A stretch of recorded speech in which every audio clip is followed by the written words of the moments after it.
The Dark and the Wicked instantly sets a dreadful and uneasy tone. We open on an isolated farm late at night in a dimly lit factory where a woman is sewing surrounded by inherently creepy mannequins. The goats start making noise and she goes out to investigate, and right away the framing, colors, and score create an atmospheric dread that can't be denied. Though I do think the film made a mistake showing a demon, and especially this early on. I think it would have done a lot better if it just relied on the idea that there's something there rather than showing you that there is. She goes into the house to check on her sick husband who's asleep in bed, but then she does something strange. She goes over to the kitchen counter and starts chopping vegetables. I love it when a simple, mundane task like chopping vegetables turns terrifying because it's being done at an obscure hour of the night. There's an off-camera phone call made to her kids, Michael and Louise. Brother got here a couple hours ago. Told y'all not to come. I told you we were gone.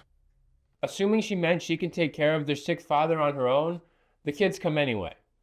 And well, we wouldn't have a movie if they didn't. The family has dinner together, and it's very clear that there's a severe level of detachment and estrangement going on.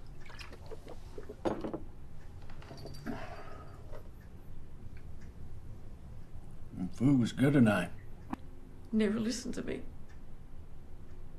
Go home! Just...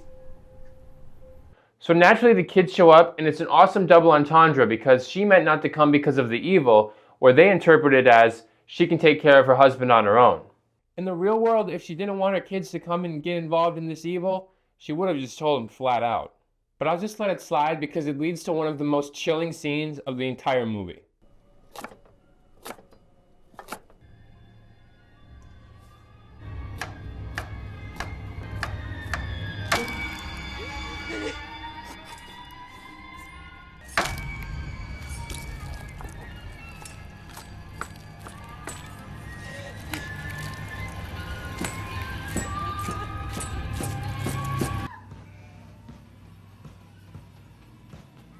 Given that it's virtually impossible for the mother to have hanged herself up there, and she just minced her fingers, the kids should not stick around. The nurse gives us some exposition that the mother had been talking to something that wasn't there, and it's the classic stupid horror decision to stay in the house and continue with the home care rather than go to the hospital. Because the first 20 minutes provided such a complete story, the film struggles and crawls through the rest of the runtime. It actually shows us the physical demon a few times quite early on, and it really didn't have to do that. I think it would have benefited a lot more if it just relied on the atmospheric dread and the unseen paranormal. Instead, it turns itself into a series of recycled cliches. The door opens on its own, the lights flicker, and the phone rings.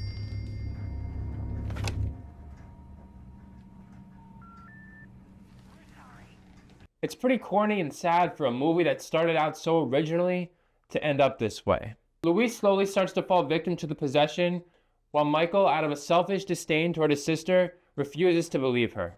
And then we have the arrival of the priest, which is where the story really starts to unravel itself.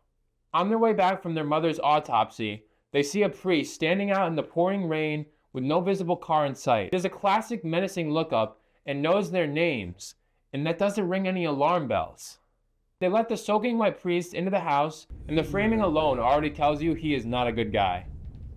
He reveals that he'd been making house visits to the mother and helping her, which sets Michael off and gets him thrown out.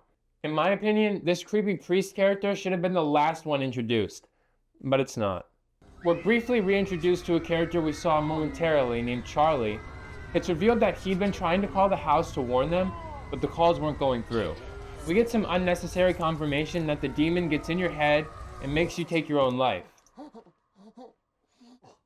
And then the priest shows up at their house again, this time at 3 in the morning, and they still open the door for him even though there's no car around and he's clearly acting creepier than before.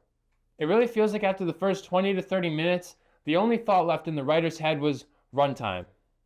It's just trying to do too much with way too many side characters. If they had just trimmed the fat and honed in on the central about 5 characters, not killed off the mother so fast and dragged out her possession, the film would have done a lot better and wouldn't have stumbled over itself so much. To make it all work, the film relies heavily on a good cop, bad cop denial trope. Louise asks all the right questions and remains out of the care in her heart, while Michael remains completely obtuse and won't believe it until he sees it.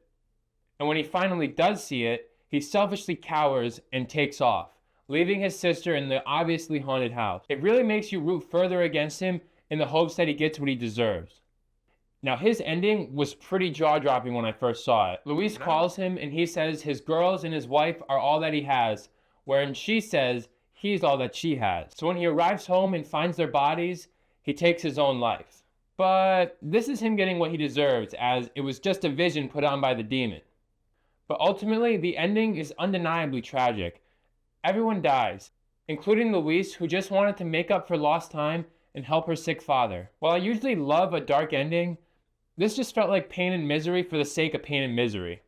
This film genuinely did scare me in broad daylight, which is rare for me these days, so I'll give it a solid 6 out of 10. There was beautiful cinematography, combined with great suspense and some good scares, but just too convoluted of a story. They really should have shrunk it down. But I want to know what you think. Did you see this film, or did you write it off based on reviews alone? I really think it's one you should check out if you want to feel your skin crawl. Leave your thoughts in the comments, and while you're down there, hit like and subscribe if you enjoy what I have to say and want to see more. Nice seeing you. We get some unnecessary